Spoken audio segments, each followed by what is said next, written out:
is a dear friend of mine, a colleague of mine from Yeshiva for many years, a trailblazer. Besides being a rabbi who teaches many, many classes throughout the day for the boys, for the girls' school, for the Baal Tshuva school, for the FFB school, busy all day teaching Chassidus. He also started Inside Chassidus.com or org? .org. Inside Chassidus.org, and it's being live streamed right now as we speak. So you can watch many, many hours and hours of a very deep, deep, heavy Chassidus on his website. So without further ado, and by the way, a secret we don't talk about, but Rabbi Paltiel's sister is also married to my brother. That's right. So it's a good secret. I believe in nepotism, you know. It's a good secret. So without further ado. Yeah. If you get a person old enough in the room, they'll find 600 ways that we're related. My wife's grandmother is a Raskin. That's actually true. Only problem is he's not a Raskin. He's really a Lane. So the plot thickens. But if you're from the old Chabad, you're related one way or another. Okay, hello everybody. Thank you for coming. Thank you for bringing me. And I got permission from the rabbi to sit in my shirt. That's just me. I'm not a coat and tie kind of person. I hope you forgive me for that. I have a dual topic. I have two things that I need to do. I have to talk a little bit about the Baal Shem Tov, the Besht, whose birthday we commemorated last Wednesday. And as a consequence, my topic is to talk a little bit about what is Chassidus. And by the way, I am a shameless self-promoter. Please do visit Inside Chassidus. So part of what I need to cover is to talk a little bit about Chassidus and the Besht, Rabbi Yossi Paltiel, Baal Shem Tov, who is the founder of the Chassidic movement, whose birthday we celebrated last Wednesday, which is the 18th day in the month of Elul. Now, Rabbi Raskin called me a long time ago, and we try to schedule something. It's the beginning of my school year. I'm a teacher, so I have a calendar, and for a variety of reasons, I wasn't able to do it on the right day, so it got delayed, then it got delayed again. So you know what? Talk about Rosh Hashanah, too far away from Chayel, so it became a hybrid. It became a little of this and a little of this. So I'm going to start my talk by touching on Chassidus just a bit, and then with the time that we have remaining, and I understand that we have a pretty hard ceiling of 8 o'clock. We'll find out just how hard when 8 o'clock comes. Because of Maidiv, I'd like to spend the minutes that we have together discussing the Yomim Neirayim, the days of awe, the holiday season, which is upon us. Now, I understand that after Maidiv, we're going to go into the other room and sit and schmooze and shoot the breeze. So if anybody wants to join us, or if you have any questions or ideas that you want to run by me, I will be happy to deal with that, to listen to you at that point. It's very important when a person asks a teacher, can I ask you a question? The answer is you can, if the answer can be, I don't know. Because not everybody knows everything, and it's prudent to not know. When you don't know, you say you don't know. It's actually in itself instructional. So I'm going to begin with just a short few minutes on the Holy Baal Shem Tov. Rabbi Israel Baal Shem Tov was born in 1698. When he was born, his parents were very old. They were very old. They had never had children, and evidently, biologically, this is a long time ago, so I don't know what kind of doctors examined them, but biologically, they were not able to bear children. And the Baal Shem Tov was born through a miracle. It was a special event that the Holy Baal Shem Tov was born. But he lost his parents at a very, very early age. And he was alone in the world by the time he was 5.5 or 6 years old. He was an orphan, a real orphan. Neither father nor mother, and he didn't have extended family. The community looked after him, and the community looked after him the way community looked after people, you understand. In Talmud there's an expression, a pot with many cooks, right? I guess that expression's evolved. But the Talmud said it first. Kededa, a pot with many cooks is either overcooked or undercooked or overseasoned or underseasoned, but it's never right. And that's the story of the early years of the Baal Shem Tov's life. But the Baal Shem Tov's parents were very holy people. He had an incredibly great soul, an incredibly sensitive soul, incredibly good soul. So in spite of all of the challenges that he had in his early life, his goodness dominated. He didn't come out of childhood traumatized. He came out of childhood trying to make the world a better place. And one of the most important episodes, one of the most important stories of the Baal Shem Tov's childhood is his father's last words. His father called him, at the age of 5 years old, his father passed away. And his father called this little boy to his bedside. His father was aware that this little boy was extraordinary. He wasn't just a regular child. There were some very special things about him. He called him to his bedside and he spoke to him in Yiddish. And forgive me for the Yiddish. And if you know Yiddish, you'll enjoy the little bit of Yiddish. If you don't know Yiddish, I'll translate it into English, but I'm going to say it in Yiddish first. He said to him, Yisraelik, du sollst nicht Meure haben für keine Sache, nur für den Ewigsten allein. Und du sollst lieb haben jeden Jiden mit der ganzen Tiefenisch von deiner Neshama. And I'll translate it in English now. He says, Israel, Yisraelik, which is an affectionate term for Israel, fear nothing except for God himself. And love every Jew with all the depths of your soul. This is one of the oldest Hasidic stories. And it's evidently a true one. The previous Lubavitcher Rebbe says that in this little exchange, the code of everything that Hasidus teaches is actually found. In other words, the Baal Shem Tov's father, at the age of 5, communicated to him what in essence would be the philosophy and lifestyle that the Baal Shem Tov would engender, would develop and create and radiate out into the world. Because Hasidus is built on two poles, the two core ideas in Hasidic thinking and philosophy and theology. The first is called the unity of God, the oneness of God. The oneness of God doesn't mean that there's only one God and not two. That's common sense. The oneness of God means he's the only guy in charge. Everything that happens, he does. He's the absolute master of the world. This is a core belief of Hasidus, that we believe in absolute oversight. We believe in perfect hashgacha. We believe that everything that happens in the world, including the really, really ugly stuff, happened because God made it happen or allowed it to happen. Because we believe in complete unity. It's a huge theological issue. A lot of very important people screaming at each other for the last 3,000 years. But this is the position of Hasidus, that God is the absolute master of the world. No, he's not up there flying around with the angels, busy with the important stuff. He's busy here. Every little thing that happens in this room with each one of us, he's involved with and he's concerned with and he manages. He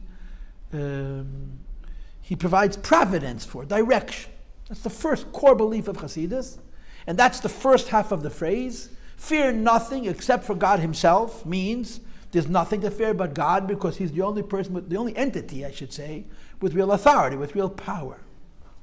The second half of the statement, which is love every Jew with all the depth of your soul, goes to the other core belief or teaching, priority in Hasidus, which is the Jewish neshama, the Jewish soul. The idea that each one of us has a soul inside of ourselves, and that the soul inside of ourselves is more important than our mind and our consciousness. In other words, where does goodness come from? We live in a modern world. This is a huge debate that goes on every day in every walk of life, in different words, but the question is still asked. Where does goodness come from? Does goodness come from my intelligence, or does goodness come from my conscience? Is goodness something that I process and develop and decide and determine consciously, deliberately with my mind?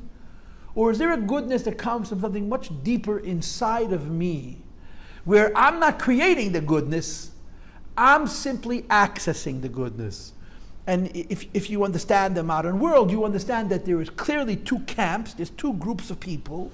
Some people say the most important thing in a human being is his mind or her mind, and our intellect makes decisions, our intellect thinks critically, our intellect is able to take old ideas and throw them away and replace them with new ideas, and that goodness lies in the ability to use our mind to search for, quote, truth.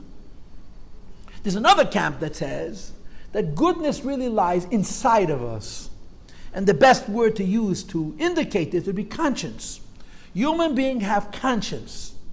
We have a deep sense of good. We have a deep sense of right and wrong, right? Usually conscience has a first name. It's a very, very Jewish word. Guilty. Conscience goes along with guilty, but it doesn't have to be guilty. It can just be truth. The conscience of a person makes us good. And often it makes us good in ways that are even surprising to ourselves. Sometimes we're better than we think we would be, or people surprise us. People turn out better than we think they would be.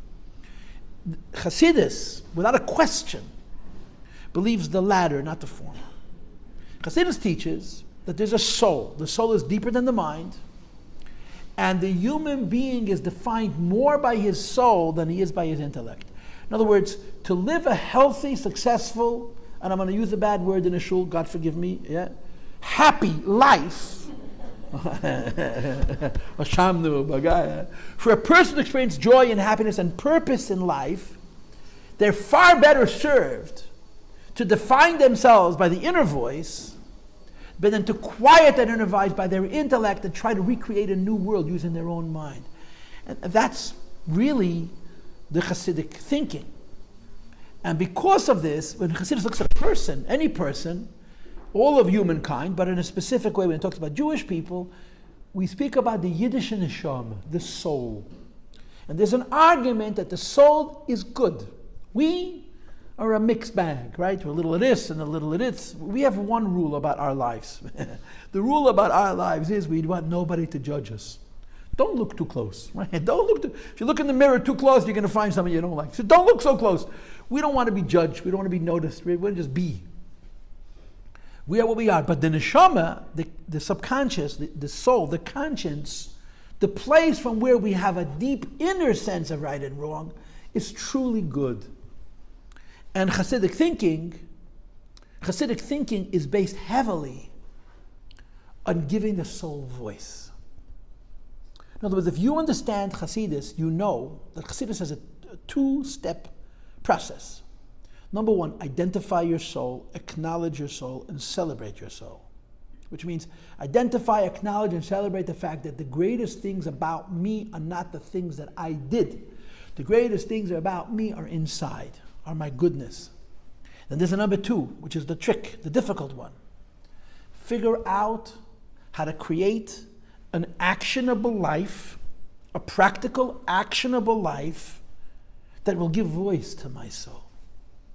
Having a soul is nice, but using the soul, getting ourselves more often than not to make good decisions rather than poor decisions based on that voice, that inner voice, is difficult. And that's the second part of the process of what Hasidus is wishing to achieve.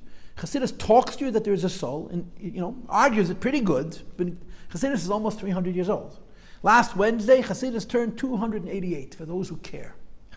There's an official birthday. The United States of America, probably the only country in the world that has an actual birthday. We know when it started and why it started, by whom it started, and where it started, and for what it started.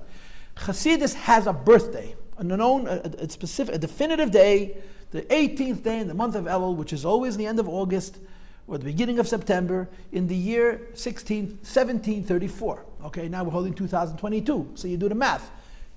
Hasidus is 288 years old, and Hasidus has evolved a lot. It's radiated a lot. It's diversified incredibly. If you got enough Hasidim in the room, you would realize, everybody looks at them, at those people with the funny hats, as a monolith. They're all in one big, the Hasidim, the ultra, the 3 times ultra orthodox. The Hasidim is 3 ultras. But there's so many different philosophies. And there's so many different cultures. There's Russian Hasidus, there's Polish Hasidus, Galician Hasidus, there's Hungarian Hasidus, there's Romanian Hasidus, there's Czechoslovakian Hasidus. Each one of these movements reflects the country of origin.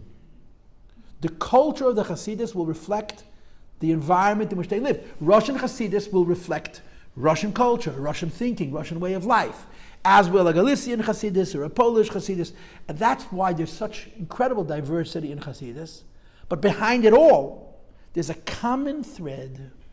A, Hasidus believes that the best thing about me is not what I do, but what I'm born with. B, I need to find a way to give it voice. I need to find a way to give my neshama voice. This is really Hasidus. Now, in the modern era, in the post-Holocaust world, the Rebbe, our Rebbe, the 7th Rebbe, our Rebbe, who was a very original thinker, very creative man.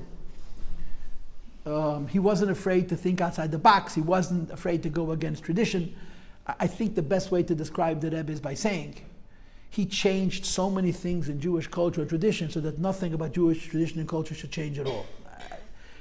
It's actually a credible irony.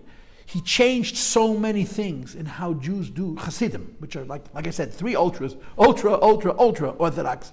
He changed so many things about Hasidic thinking and culture so that it should stay, it should be loyal, it should remain consistent with what the Baal Shem Tov taught almost 300 years ago. And what did the Rebbe do? Among many things. He sent Rabbi Raskin to whatever part of Brooklyn this is. I'm supposed to know, but I don't know. I just find it so interesting. I live in Crown Heights.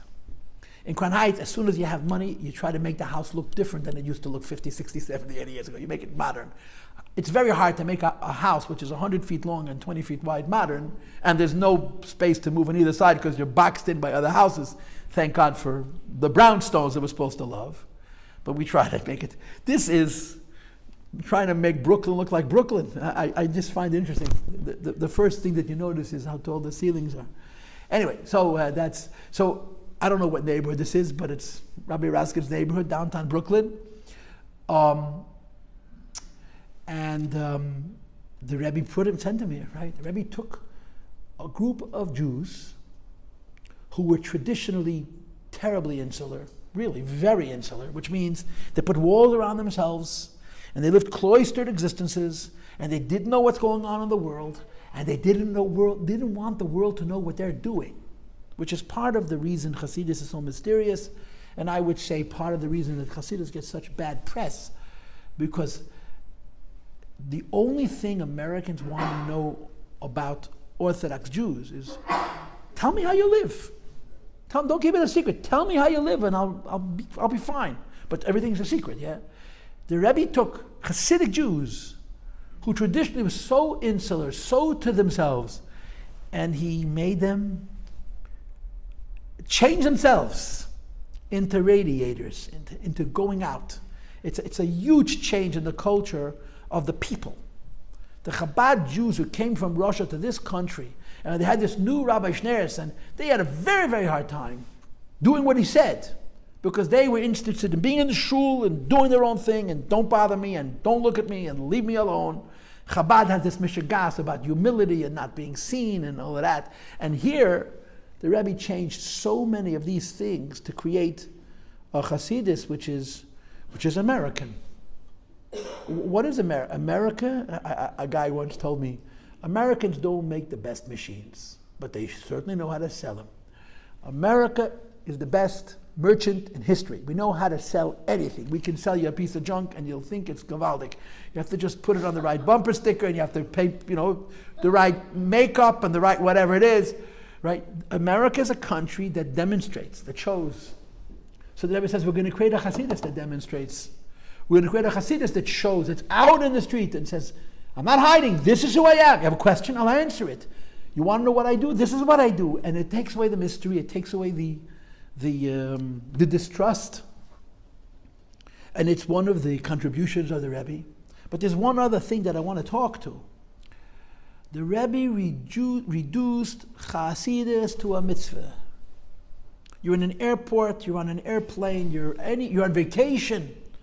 A Jew meets a Jew and says, you didn't put on tefillin? Come, I got a pair. Roll on the tefillin. Simple things like that. A ritual, an action. Because the Rebbe believes, and he's a pretty smart guy, this Rebbe of ours, and he's right, that triggers the soul. When we do good actions, it gives voice to the neshama. The conscience, the inner Jew, which is so important to Hasidic thinking and philosophy and way of life, is triggered when we do good deeds, actions. So the Rebbe reduced Chassidus to just finding as many people as possible, doing as many good actions, because every time you do a good deed, you're a little closer to your own goodness. And that's good. That's a very, very good thing. This is Yitzchak. Yes. So he is in my class, and I asked him his name last night, and I know his name is Yitzchak, but I forgot that his name was Ehrenberg. That was a miracle, by the way. That was a miracle. Okay, if I would have known you would have come, I would have rehearsed. He's actually in my class. Okay. So far he likes me. So far we get along. Okay, so Rabbi said this is the first idea that I wanted to share. Was a little, just like a nugget, a kernel of the Baal Shem Tov's philosophy and teaching, that Chassidus believes that the best thing about us is in here, and we have to find a way to give it voice. We have to find a way to give it voice consistently. I'm going to tell you one story, and then I'm going to move on to Rosh Hashanah with the remaining time that I have. There was a Jew named Zalman Posner. He's now deceased. Zalman Posner was a very, very intelligent man. He was a rabbi in Tennessee, right? Where was he a rabbi? If it was 5 years ago, I'd remember. I'm slowly, Nashville, Tennessee, for over 50 years. Rabbi Posner was hired to be a rabbi in a modern Orthodox shul that was opening up in Nashville, Tennessee. It was a small little community. He moved to Nashville. He expanded the community tremendously. In other words, it went from being a few dozen families to be hundreds of families. And he built a school, an Orthodox day school, where hundreds, perhaps thousands of children by today were given a proper Jewish education in the South. Rabbi Posner, as much as he was the pulpit rabbi and the speaker and the socializer, he was really an intellectual. He was a boring geek. He was one of those. He was a braino, very intelligent man. He was a very, very smart man. And if he had his way, he would have been a professor, not a rabbi. But he was a chassid, and a chassid does what he needs to do, even if it's not exactly consistent with his personality. So Zalman Posner, Rabbi Zalman Posner, tells a story. 81 years ago. Here's the story. Crown Heights in those days, this is not Crown Heights, this is downtown Brooklyn. It was Crown Heights, which is just half an hour from here, was like the Beverly Hills of Brooklyn. The buildings had such tall ceilings. It was dominated by a Jewish population of modern Jews, Reform Jews, conservative Jews. There were some Orthodox Jews who were well-to-do, but most of the Orthodox Jews lived in the poor neighborhoods in Brooklyn. It was a very modern community, and the previous Lubavitcher Rebbe bought a house at 770 Eastern Parkway. Now, of course, the big fear at that time was that was the end of the property value. Well, if today's prices reflect anything of the past, it's impossible to buy a house in Crown Heights or any place in Brooklyn at this point. So I guess the property value is up and down. So the Rebbe moved into 770, and none of his Hasidim lived in Crown Heights. They couldn't afford to live here. So they lived in Williamsburg, or they lived in Brownsville, East New York, and they would walk. It was a half an hour walk to be with the Rebbe on 770. There is a tradition, Rosh Hashanah, which is in a few days hence, next Tuesday and Wednesday, to go to a body of fresh water and do a service called tashlich. Tashlich literally means you cast your sins to the fish. It's a little more complicated than that, but if that makes you feel good, you buy into that version of it. But you go to a body of fresh water where there's fish, and there's all kinds of wonderful characteristics of fish, and you read a certain prayer. It's entirely Kabbalistic. So there's a tradition the Jews do the first day of Rosh Hashanah in the afternoon, you go to tashlich. But usually, if you live in a shtetl, every shtetl is built on a river. But if you live in a city like New York, there's a real possibility that there's no fresh water with fish. So if you live in a city like New York and you're nowhere near a lake, what do? You go after Rosh Hashanah. You can't do it on the day, you go the next day. So our Rebbe, Rabbi Menachem Schneerson, arrives in New York, and the previous Rebbe, his father, had been here about 15 months ahead of him. And when Rosh Hashanah comes, 1941, the Rebbe asks, so is there a place to do tashlich? In the middle of it, yeah, Botanical Gardens, Eastern Parkway, 1 mile from 770, Botanical Gardens. On the northern end of Botanical Gardens, on the Eastern Parkway, there's a lake. They're redoing the whole thing now. But that lake has been there forever. And that lake has fresh fish. So they would walk down to the lake and they would do this ritual. Fine.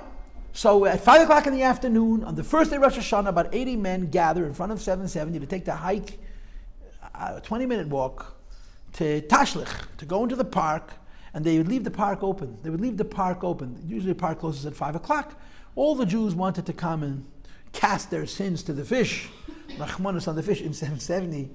They always have fresh fish, and by the time the holiday is over, all the fish are deceased. And they say how many sins each fish ate before Nebuch the fish. where their souls went up to heaven. I think it's more because the little kids are poking at them than our sins, but nevertheless, the fish have to carry all our sins. That's the way people say it. It's not so simple. Anyway, so the Rebbe gathers, the people gather, and our Rebbe, who was not the Rebbe at the time, his father was the Rebbe, says, oh, so what do we do? Oh, we just walk. So the Rebbe, our Rebbe, who was a young man, says, well, wait a minute. We're just going to walk? It's wrong. So everybody stops. So they say, okay, if this is the wrong way to walk, how should we walk? The Rebbe says, walk in formation. Everyone should have a buddy, a partner, and march like you're in a military order, which is exactly what the Hasidim needed in Crown Heights. They wanted to be unseen and unheard because the people, they were not in love with them at that time. And here the Rebbe says, no, make a scene. Line up in pairs and march in lockstep. And then he stops, and he thinks. He says, and we should sing. In other words, disturb the peace. Wake up everybody. Just bother people. So Rabbi Posner said the first miracle was no one told the Rebbe he was out of his mind. But he was out of his mind. What a crazy idea. In Crown Heights in 1941. It was unheard of. And everybody did what he was told. They got in pairs. They marched singing. Now remember, Crown Heights is full of Jews. It's the first day of Rosh Hashanah. Everyone has been to temple. Everyone. Reform, conservative. Everyone has been to shul. It's the first day of Rosh Hashanah. So no one is working. It's after the service. People are home. And then they hear noise. So they come out in the street. So it becomes a scene. It becomes a spectacle. Hundreds and hundreds of people opening windows and looking at the Hasidim walking the mile to the little pond in the botanical gardens to cast their sins to the fish. Zalman Posner was 14. And he was looking for a sewer to climb into. He was so uncomfortable. He was so embarrassed. This is not the Chabad. He was into brain stuff. What's the singing in the street and bothering people? And when the Rebbe went back to 770, he didn't go back the same way. He went back with Union Street. In other words, he didn't bother enough people on Eastern Parkway, so he went back the other way, marching and laughing, waking up all the Jews on Union Street. Oh, look, here we are. We're singing in the street. So Rabbi Posner says, I learned the power of prayer. He says, because I prayed, God Almighty, next year, please get me out of this indignity. Whatever it takes, find me another way to tashtech other than to march with all the Hasidim singing in the streets of Eastern Parkway then. And God answered his prayer. God answered his prayer in the form of an old chassid who couldn't walk fast. I used to pray very slowly. And he went over to Zalman, he was his teacher. He says, listen, Zalman, I can't walk as fast as the Ramash. That's what they called the Rebbe in those days. I certainly can't pray as fast as the Ramash. He prayed very slowly. Would you mind walking with me? And Zalman says, would I mind walking with you? I'd be delighted. As long as I don't have to sing in the street, I'm good. So the Rebbe got his procession together. They marched up. By the way, this lasted till 1966. For 25 years, the Rebbe would march. And by the time, the later years, people waited for this. It became one of the scenes of Crown Heights to see the march of the Hasidim to the... And it wasn't 80 men, it was hundreds of people. It was a beautiful... And people would come out of their homes and it became a very warm, meaningful part of the Crown Heights Jewish experience was seeing the Rebbe at the head of the procession of the Hasidim going to the lake to do Tashlich. It stopped because the photographers came, the New York Times and the New York Post. I mean, those days they used to have newspapers. Remember, there used to be newspapers? There's still a few, but there used to be many. A whole line of cameras were lined up with their tripods, click, click, click, click, click, and the Rebbe said, next year I'm staying home. But until then, for 25 years, this procession continued. Anyway, so it's the next year. Now it's 1942. And the Rebbe is going to Tashlich. Zalman is delightfully, slowly holding the arm of his old sage teacher, and they're behind the people, and of course every block they fall further behind and they're further away from the singing and further away from those meshuganas up ahead, you know what I'm saying? Anyway, they get to Tashlich. By the time they get to the pond, the Hasidim are finishing and they're going. And of course they're not going back with Eastern Park, they're going back with President Street. He always went a different route than he went, but returned a different way than he went. Right? So they do their thing. Doesn't take very long. The Tashlich service isn't very long. This particular chassid, everything took him forever, so he took a long time, but forever means 10 minutes instead of 2 minutes. And they're marching back to Crown Heights. And they went back the same route that the procession went back, meaning the Hasidim were about 15 minutes ahead of them. They had marched in the streets, sung this song, and people came out of their homes in droves.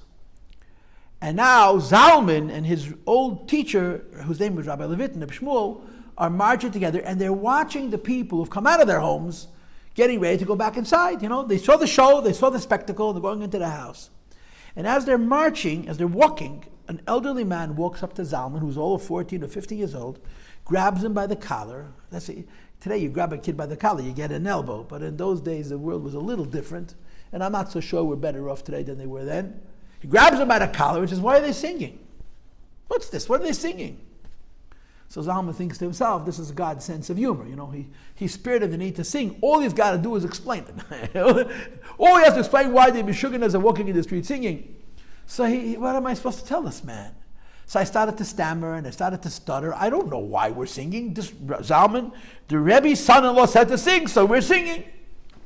But before he has a chance to concoct whatever answer he was planning to give, and he had no idea what he was going to say, this fellow says to him, he says, every Jew has a fire inside.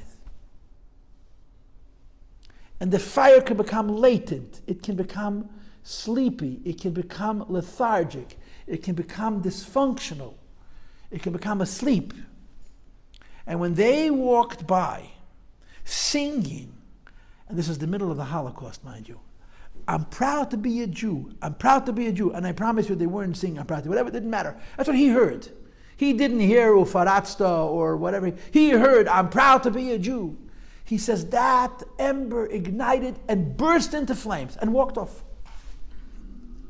And 14-year-old Zalman, who would later become a great rabbi in Lubavitch, got his first lesson in how this Rebbe thinks.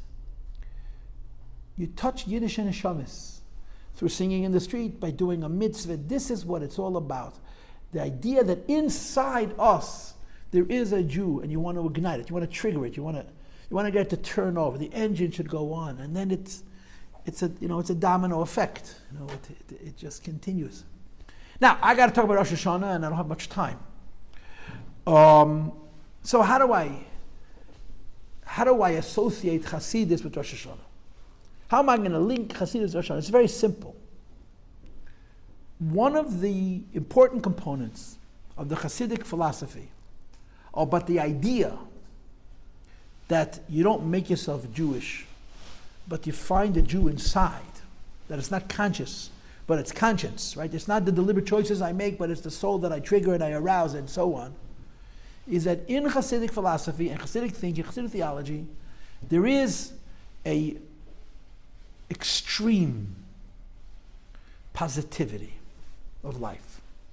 Chassidus really is a movement that's very positive. And it's positive about the worst Jew. Chassidus doesn't believe in bad Jews. They need Jews that need another chance. The Baal Shem Tov was extreme. And in our Rebbe, in the post-Holocaust world, where we're dealing with so many Jews who simply never learned, never went to Cheder, never went to yeshiva, never got a chance to study. The attitude of Chassidus is incredibly positive, very positive attitude. And this is very, very important as you approach the holiday season, because there's a lot of people in this world who are Jews who are really afraid of the divine wrath. Oh, Rosh Hashanah is coming. And then after Rosh Hashanah comes, Yom Kippur is coming. And do you know what's going to happen? God is going to sit in that throne. And of course, God is very, very old. And he's hard of hearing. He's missing some teeth. And he's generally in a bad mood. He's always a little upset about something or other. And they're going to bring books. And they're going to call you in one at a time. One of the things about judgment is you can't come with your friends. It's a lonely affair. You hang out with when you have fun, you do it in a group. When you're judged, you're all alone, just you and God. And he sits there with his books. He's going to look over his glasses like this and say, who do I got right here? Takes out the books. You did this wrong. And this is no good. This is no good. This is, oh my God. Rosh Hashanah is coming. How is the Eibishter going to judge me? And by the way, I just want to say something about judgment before I go on to my Hasidic point. I think this is even true in the American legal system. I think this is real. But it's certainly true from a religious perspective. There's a prosecutor and there's an advocate, right? There's a lawyer who's trying to make you look bad, and then there's a lawyer who's trying to make you look good. In other words, the lawyer that somebody else paid and the lawyer that you paid. That's basically the way it works. What's the difference Think about this. What's the difference in what the prosecuting attorney is trying to do when someone is being tried for any kind of crime or any kind of thing, and the defense attorney is trying to do? So I'm going to give you a thought, okay? If there's lawyers in the room, please don't be offended. I am a non-lawyer. I think there's a lot of legitimacy to what I'm saying, although obviously it's more complicated than I'm making it, but just hear me out. The prosecutor's role is to isolate one action. A person walks into a court of law. Nobody knows him. He's lived 40 years, 50 years. He has had thousands of experiences. He's interacted with many people. He's being tried for one action, for one thing. And the prosecutor's job is to say, this is a terrible thing. This person did, I don't care who he is and how many good did, this was a terrible thing. And what is the defense attorney trying to do? The advocate, the defense attorney's role is to say to the judge, Your Honor, if you look at this person and identify one action, everybody stinks. You also do. You, meaning the judge. If you examine us by individual deeds, there's not a person on the planet that's got stuff he wants to keep in his closet. But he's a good person. And if you look at the totality of his life, all of him, as opposed to one action, you'll say, yeah, he's a pretty good guy. He's a family man, he runs a business, he pays his taxes, he's honorable, he's a member of the community. He made a mistake. No one is saying he didn't. But if you're going to just talk about his mistake, Your Honor, with all due respect, let's talk about your mistakes. So nobody wants to be judged. Nobody wants to be judged. This is why. Because when you judge, they don't judge you, they judge one thing. The defense attorney, his whole job, his whole role, is to say, don't look at this thing, don't look at the person, he's a good guy. And I think this comes to play out in Rosh Hashanah also. Rosh Hashanah we're being judged, and a lot of people there are people on this planet today who are really concerned that God's going to mess with them next year because they did a sin or two. And they try to figure out how they can fix it. And you know what? It's not so terrible. I was raised in Chabad, you see. I was raised in Lubavitch. Do you know what that means? You know what it means, raised in Lubavitch? This is inside stuff. This they don't tell you in the Chabad house. We are really, really, really not afraid of God. We're not afraid of Him. It's important to be afraid of God. But not that He's like an old angry guy who's going to whip you, you know. It's called respect. But the culture that we were raised with, which is a Hasidic culture, is that God is good. And when Rosh Hashanah comes, our mindset about judgment is predicated on the presumption that God's a good guy. And when He's going to judge us, He's not going to nitpick, isolate one little thing that we did or even one big thing and make it into a whole tzimis and He's going to send us off to who knows where. He's going to judge us as a whole. And when you judge most people, the vast majority of people in this world, if you judge the whole person, as they say in Yiddish, we're okay. That's Yiddish, by the way. We're okay. You see, and this, I think, is a Hasidic nuance. A Hasidic, to say it in Yiddish, a kvetch. Kvetch, I don't mean complaining. I mean a nuance. The correct English word is a nuance. To how Chassidus changes the days of war. They're awesome days. They're serious days. They're very important days. In our culture, we talk about crowning Hashem as a king. Rosh Hashanah is crowning Hashem as a king. Yom Kippur, the holiest day of the year, in our culture is defined by holiness. It's defined by atonement and tshuva and return. But above all else, Yom Kippur is called the holy day, the day of holiness, which means the holiness of the person and the holiness of God touch on this day more than any other day because it's a special day. And we engage in special ritual. We wear white. We don't eat. We put ourselves in a framework to have a relationship where our holiness and the divine's holiness get a little closer. So all of these holidays have a Hasidic nuance, a Hasidic feel.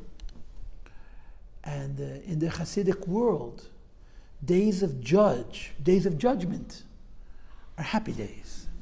Now, why is a person who's going to a court of law? I've never been tried, but I know people who have. You're at the mercy of others. It's so unsettling, right? You're being tried. You made a mistake. People make mistakes, but you were accused and you're being tried for a particular crime. You're so vulnerable. You're at the mercy of other people, whether it's the judge or it's a grand jury or it's a jury of your peers. You're at the mercy of others, and your lawyer speaks for you, and you don't really know what to do. You're happy he can speak for you, but you know he can't speak for you the way you'll speak for yourself because he doesn't care as much. It's an incredibly disturbing place to be. And Rosh Hashanah is a holiday. It's called a Yom Tov. It's a holiday. On Yom Kippur, in the liturgy, in the prayer book, we don't say Yom Tov. We say Yom, the day.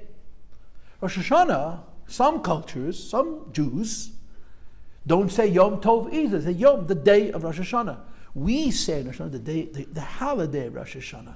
What's so exciting about being judged? The answer is, like the old story goes, the judge is a tough guy, but he's my father. He's my father. He's my father. And he's going to find a positive spin. So this, I think, segues, it sort of links the first part of my talk about the Baal Shem Tov and Chassidus, and the second part of my talk about Rosh Hashanah. I do think it's important for us to appreciate that these are earnest days. They're serious days. We get ready for Rosh Hashanah. We take stock of our lives. We want to be realistic. We don't want to hate ourselves. We don't tell ourselves we're terrible. But we do want to grow. We do want to be a little bit better. We do want to, let's say it in these words, prioritize what's really important and disprioritize or less prioritize or under-prioritize nonsense. This is part of the mindset, the process that we go through when the season comes. You know, Elul, Rosh Hashanah. We're grown men and women. We're not children. We have a life. We know ourselves. We are established. Our life has a pattern. My children are figuring everything out. Children are trying to find their place in the world, right? And some of them do that by pushing us out of the way. But of course, you're not supposed to notice. But we're people. We're grown-ups. We're men and women who have a life. But some of us get fashlafen. You know, the disadvantage of being grown up. You know, I teach teenagers. I teach adolescents. And some of my students are, shall we say, interesting. Okay, not all my kids are big tzaddikim. Some of them are not even average. And they're the most exciting. The kids that I teach that are troublemakers are very, very honest. And we have great conversation. And one of the things I tell my children is, and I believe that this is true, the world is divided up into two groups of people. The group that want things to change, and the group that wants everything to stay the same. True or false? Am I right or wrong? The world is divided into two groups of people. The people who want things to change, and the things that want things to stay the same. Now, as a rule, the people who want things to change are the young people. Our children who don't have businesses, they don't have careers, they don't have homes, they don't have jobs, they don't have families. They're jostling, right? The world is full of people. It's never been more full of people. And it's noisy. And everyone is trying to elbow to create a space for themselves. But to create a space for themselves, they got to move somebody else over, right? Your business is in that street. He wants that shop. So you have to decide to retire so he can have that shop. Now, he can't exactly come in with a gun and say, excuse me, I want this property, retire. But this is the game, right?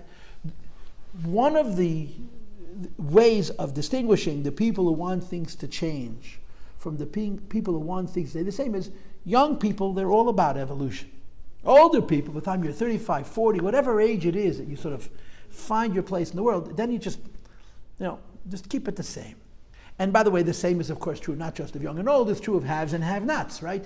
If you live in Mexico, you want things to change, right? If you live in Texas, you want things to remain the same. Why? Because life in Mexico is very difficult, very unpredictable, very uncontrollable, and very disappointing. And you live in America, it's still not bad, right? As much as we hate America, somehow Americans love to hate America. I don't get that at all, but it's still an okay place to live. So the world is divided up, and people want things to stay the same and change. I'm going to guess. I'm going to go out on a limb and take a terribly uneducated guess and say most of the people in this room like the life they have, and they just want it to stay the same. The problem with that is complacency. The problem with that is you could literally fall asleep. When you're young and you're curious and afraid and unsure, things have to change because what it is right now I don't like. And we all were there, right? Yesterday, literally yesterday, we were all in that space. But when you establish yourself and you have a life and you have a family and you have a community and you have friends and you got your cheved and you got your, whatever it is that defines you, it's good. And it's actually good. It's how it's supposed to be. We're supposed to establish ourselves, but not stay in the same place. Within the parameters of an established life, we have to grow in important ways. Do I have to buy a new car? Maybe that's important. To buy a new outfit, a new house, these are things which are not ultimately not important. But can I do more mitzvahs? Can I help my neighbors more? That nudnik up the street who I hate for the last 25 years, can I figure out how to befriend him? Those are the kinds of changes that are good because they come from the good in us. And this is the season. This is the time. This is the season. Rosh Hashanah Yom Kippur Hashem judges us, which is okay, we're being judged. It's true, he does judge us.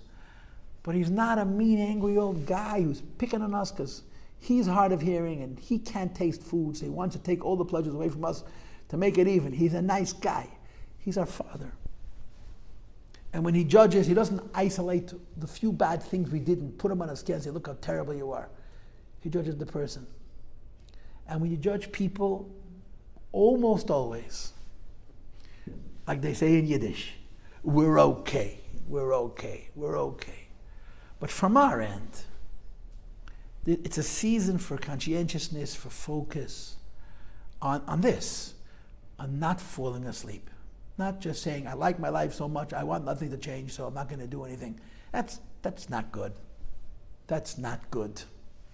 That's not good. You know, the Rebbe was once asked by a man, a successful businessman, about retirement, and the Rebbe's response was so strange. He said, I never heard of a person stopping to live.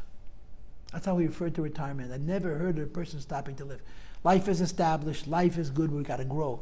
And this is the time, this is the season, this is what we do. So, I could continue talking, but I can't continue talking. Because like everybody else in the real world, I'm not fully in charge of myself. There are other factors at work. So I want to finish by saying, first of all, thank you for coming and listening to me. And from what I can tell, you listened to me. Nobody fell asleep. I'm pretty good at noticing those.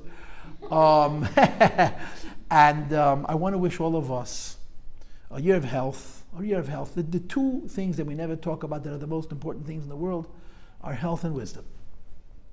If we have our health, and the definition of health, in my view, is that you don't need a doctor. Not that the doctor says you're okay. We should have real health for ourselves, for our spouse, for our children, and for everybody that's in our sphere. And we should make our spheres bigger. And we should have wisdom.